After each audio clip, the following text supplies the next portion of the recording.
Harga biji kakao di Kabupaten Aceh Utara mulai merangkak naik menjadi Rp34.000 per kilogram.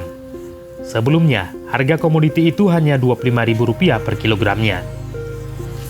Kenaikan ini diharapkan dapat menjadi motivasi bagi para petani untuk kembali fokus menanam pohon kakao yang selama ini diabaikan.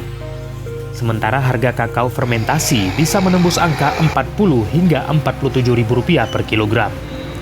Kakao fermentasi harganya cenderung lebih mahal karena harus disimpan selama 5-7 hari agar terjadi perubahan kimia sehingga menghasilkan biji dengan mutu dan aroma yang baik.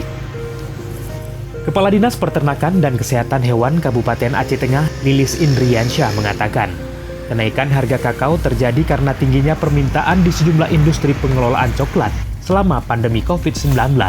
Serta adanya kebijakan lockdown di beberapa negara produsen kakao.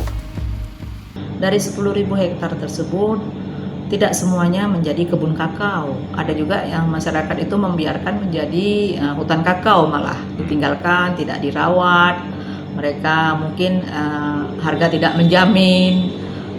Namun hari ini, menurut hemat yang kami terima dari beberapa kawan-kawan yang ada di lapangan, mereka mulai bergairah kembali merawat kebunnya, termotivasi mereka.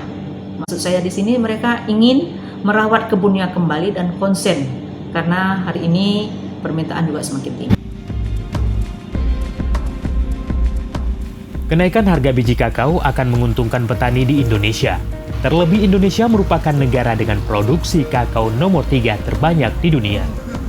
Sementara Kabupaten Aceh Utara saat ini mampu memproduksi kakao sebanyak 3 ton setiap bulannya.